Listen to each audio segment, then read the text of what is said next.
Don't you dare hit me in the head. You know I'm not normal. Why? Curly Howard is remembered as the lovable, high-energy goofball of the Three Stooges, the man with the wild eyes, the silly sounds, and the famous nyuk nyuk nyuk laugh that still echoes in comedy history. To the audience, he was untouchable, an unstoppable force of humor who could take a hammer to the head, bounce back, and ask for more, but the reality was far more tragic. Many of those blows were real, the injuries added up. And in 1946, something happened on set that the studio buried for decades, a moment that marked the beginning of the end for one of comedy's brightest lights. Curly's story begins on October 22, 1903, in Bensonhurst, Brooklyn, born Jerome Lester Horwitz to Lithuanian Jewish immigrants. He was the youngest of 5 boys. His brothers Moe and Shemp would also become comedy legends, but as a child, Jerome was quiet and well-behaved, earning the nickname Babe. The name stuck until Shemp married a woman also called Babe, forcing the family to come up with a new moniker. That's when Curly was born. Even as a baby, he was swept up in his brother's mischief.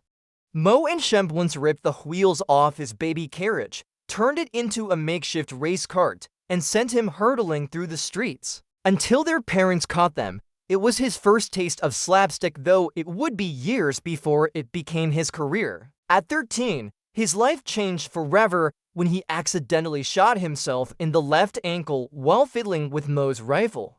The wound left him with a limp, and he refused corrective surgery.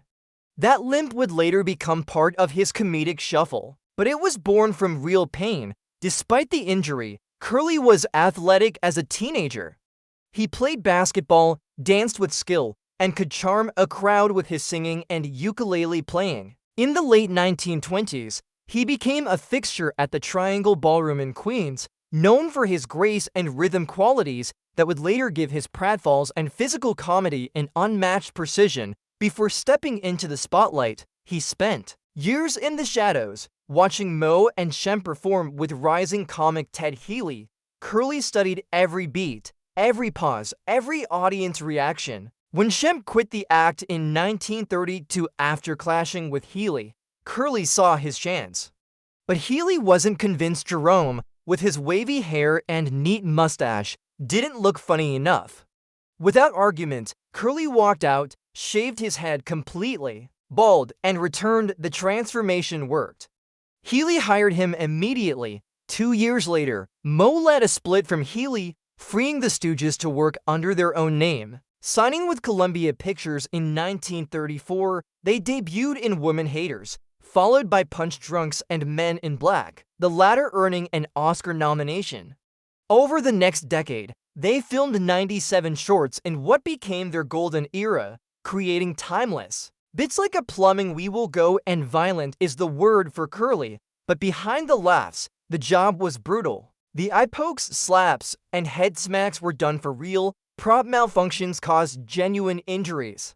In one sketch, Curly fell from a tilted gurney, split his scalp, received 9 stitches, and returned to filming the same day. The blows, repeated over years, took a toll. Today, doctors might call it chronic traumatic encephalopathy, but in the 1930s and 40s, nobody cared. Curly also carried private insecurities. He hated his baldness, avoided mirrors, and wore hats in public.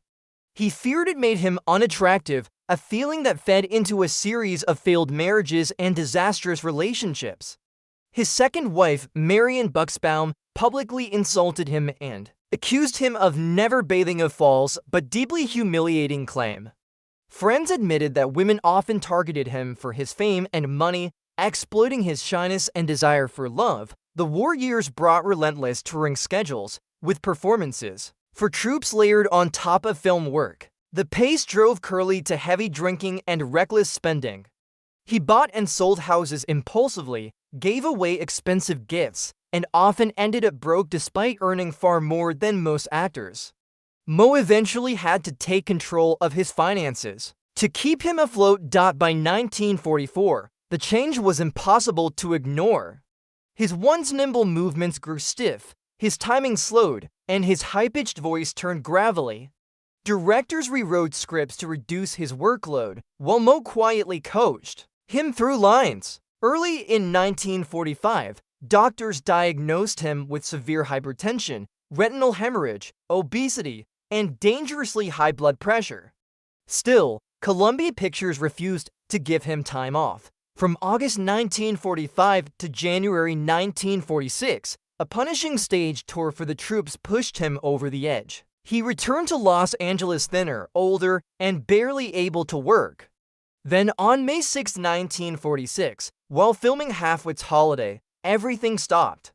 Curly never made it to his final scene. Mo found him slumped in a chair, unable to speak or move, tears running down his face. He had suffered a massive stroke. Incredibly, production continued without him. That stroke ended his career. Confined to hospitals and care facilities, Curly endured more strokes that robbed him of his ability to speak and move. By 1948, he was in a wheelchair, reduced to blinking or squeezing Mo's hand to communicate. His diet was stripped down to boiled rice and apples to control his health, a far cry from the lavish meals he once enjoyed. In December 1951, a nursing home suggested transferring him to a mental institution because of the level of care he required. Mo refused, personally moving his brother to a more respectful facility. Even small pleasures meant the world once. After repeated gestures no one understood, staff realized he was asking for ice cream. When he finally got it, he cried. On January 18, 1952, Jerome Curly Howard died from a cerebral hemorrhage at just 48 years old.